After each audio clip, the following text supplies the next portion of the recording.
Shalom, puji Tuhan. Kita mau kembali merenungkan firman Tuhan dan kehidupan kita menjadi kehidupan yang bernilai, berharga di hadapan Tuhan. Ya, kenapa ya? Udah waktunya lah ya saudara, karena kan Tuhan mau datang.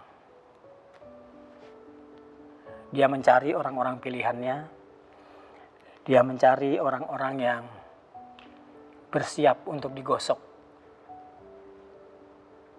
Orang-orang yang lolos dari pujian iman. Puji Tuhan. Firman Tuhan yang mau kita dengar, renungkan sekarang adalah dari Matius 28 ayat yang ke-20. Dikatakan demikian. Dan ketahuilah, aku menyertai kamu senantiasa sampai kepada akhir zaman. Dan ketahuilah, aku menyertai kamu senantiasa sampai kepada akhir zaman. Kamu siapa? Kamu yang apa? Dan kamu yang telah bagaimana? Yang disertai Tuhan sampai akhir zaman. Apakah setiap orang disertai Tuhan sampai akhir zaman?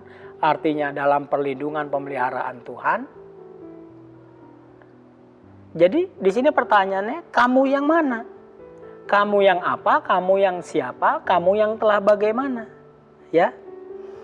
Nah, ini sebuah paket ayat yang tidak terlepas dari ayat atasnya, saudara. Ayat yang ke-19. Ini kan amanat agung tentang penuaian jiwa-jiwa. Ini amanat agung Tuhan Yesus. Yang disertai Tuhan itu kita yang mana? Kita yang bagaimana? Kita yang telah melakukan apa untuk Tuhan? Ya. Ayat 19 Tuhan katakan, pergilah, jadikanlah sekalian bangsa muridku. Nah, ini dia. Kamu yang bagaimana? Aku atau kita yang sudah mau pergi. Bukan aku, bukan kita yang diam. Tetapi aku atau kita yang mau merespon perintah suruhan Tuhan untuk pergi. Pergi apa? Untuk apa? Memberitakan kabar baik. Bahwa satu-satunya jalan dan keselamatan dan hidup itu hanya ada di dalam Yesus. Itu yang harus kita beritakan. Kita nggak boleh berpikir, nanti Tuhan kirim, nanti Tuhan yang atur. Lah, ya iya benar. Tapi kita disuruh bergerak, saudara.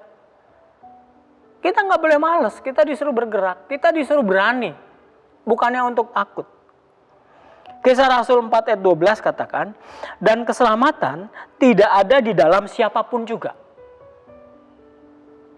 Selain di dalam Dia, di dalam Yesus. Sebab di bawah kolong langit ini tidak ada nama lain yang diberikan kepada manusia yang olehnya kita diselamatkan.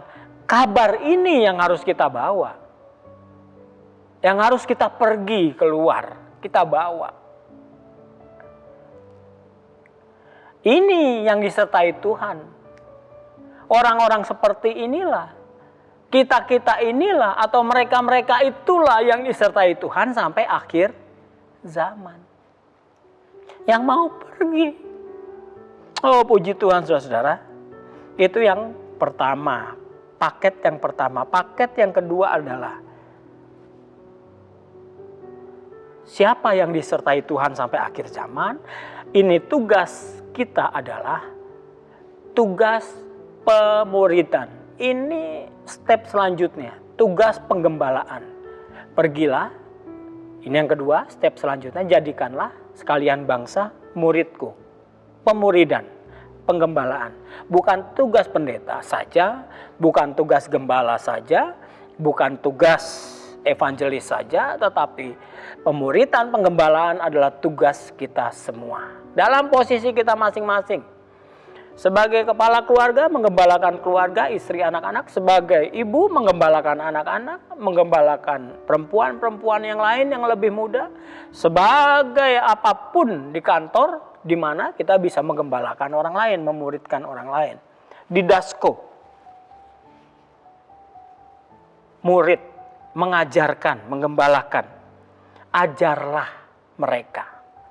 Didasko, menyampaikan maksud Allah. Yang dimaksud didasko adalah menyampaikan maksud Allah. Jadi bukan maksud saya yang disampaikan. Bukan maksud saudara pribadi yang disampaikan kepada orang lain. Kan seringkali begitu ya. Maksud saya begini-begini loh. Maksud hati saya begini-begini loh. Oh, itu berarti maksud kamu, bukan maksud Tuhan. Maksud Tuhan itu ada di Alkitab. Itu yang harus saudara sampaikan. Bukan maksud saya. Jadi bicara kita sekarang harus kita robah. Maksud saya begini loh. Maksud saya begini loh. Oh bukan. Katakan maksud Tuhan begini loh. Yang tertulis di Alkitab begini loh. Itu artinya didasko. Bukan maksud saya. Ya, kita robah sekarang. Yang namanya ajarlah atau didasko adalah menanamkan doktrin-doktrin atau nilai-nilai Allah. Bukan nilai-nilai kita. Itu didasko. Menanamkan doktrin-doktrin nilai-nilai Allah. Bukan doktrin-doktrin atau dogma-dogma gereja A, gereja B. Mungkin yang kita katakan hebat. Atau dogma-dogma hamba Tuhan A atau hamba Tuhan B. Mungkin yang kita anggap hebat. Bukan. Yang namanya ajar atau didasko adalah menanamkan doktrin-doktrin Allah yang tertulis di dalam Alkitab. Jadi intinya ketika kita mengajar, kita harus tahu dulu apa yang kita ajar, yaitu Alkitab. Kita mau mengajar Alkitab, tapi kita nggak pernah membaca Alkitab, bagaimana dong? Kan nggak pas juga. Nah, di sini Tuhan mau kita semua punya niat untuk belajar, tapi kita juga punya niat untuk diajar oleh firman Tuhan, untuk belajar seperti itu ya, saudara-saudara. Ini artinya discipleship. Pemuritan, penggembalaan. Pemuritan, penggembalaan yang kedua adalah mengajar. Mengajar untuk melakukan perintah Tuhan. Tereo. Mengajar untuk melakukan perintah Tuhan. Artinya tereo adalah mengawal, menjaga. Kita menjaga sesama kita. Suami sebagai kepala keluarga menjaga keluarga, istri dan anaknya. Istri menjaga anak-anaknya, rumah tangganya, semuanya saling menjaga. Dengan apa mengawal atau menjaganya? Yaitu dengan firman Tuhan. Di dalam pengajaran firman Tuhan. Bukan menjaga dengan yang lain. Kita seringkali membekali anak, membekali keluarga, membekali istri dengan harta. Dengan ilmu. Nggak ada salahnya. Itu penting untuk kita menghadapi zaman-zaman yang sulit. Membekali orang yang kita kasihi dengan keterampilan. Tapi sayang, banyak kali kita lupa membekali orang-orang yang kita kasihi dengan firman Tuhan. Padahal itu utamanya. Jalan menuju keselamatan. Jalan menuju masa depan. Melakukan firman Tuhan. Gak salah kita membekali dengan yang lain. Tabungan, ilmu, pengetahuan, keterampilan, tapi jangan lupa mengajar untuk melakukan perintah Tuhan. Jadi kita mengawal, menjaga orang yang kita kasih dengan firman Tuhan. Itu utamanya. Yang namanya tereo arti yang kedua adalah merawat dengan hati-hati. Orang-orang yang kita kasih perlu dirawat dengan hati-hati. Dirawatnya bukan dengan kegantengan kita, kecantikan kita. Dirawatnya bukan dengan harta-harta kita aja supaya nggak menjauh, supaya nggak lari. Bukan. Dirawatnya sekali lagi juga dirawat hati-hati dengan firman Tuhan. Jadi kehidupan orang Kristen nggak bisa terlepas dari firman Tuhan. Boleh dibekali yang lain, tapi utamanya, bekal utama, makanan utama adalah firman Tuhan. Ini artinya, ya saudara-saudara, ini renungan tengah minggu kita di akhir bulan Mei.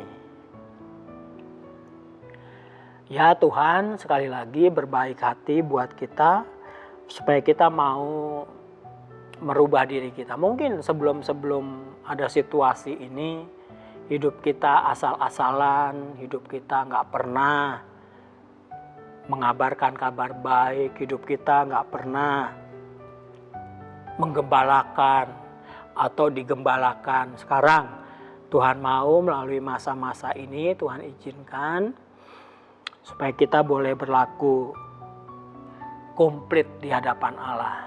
Kita mau mengabarkan kabar baik dan kita juga mau menggembalakan sesama kita. Tuhan memberkati kita sekalian. Kita berdoa. Haleluya, Tuhan Yesus Kristus, Engkau baik buat kami. Kemuliaan hanya untuk Engkau, kebesaran hanya untuk Engkau. Kami hanya alat-Mu dan kami mau menjadi alat-Mu. Kemanapun Engkau utus dan bagaimanapun Engkau mau utus kami melalui firman Tuhan ini, kami mau tanam benar-benar di dalam hati kami. Di dalam nama Tuhan Yesus Kristus, kami mengucap syukur. Haleluya. Amin.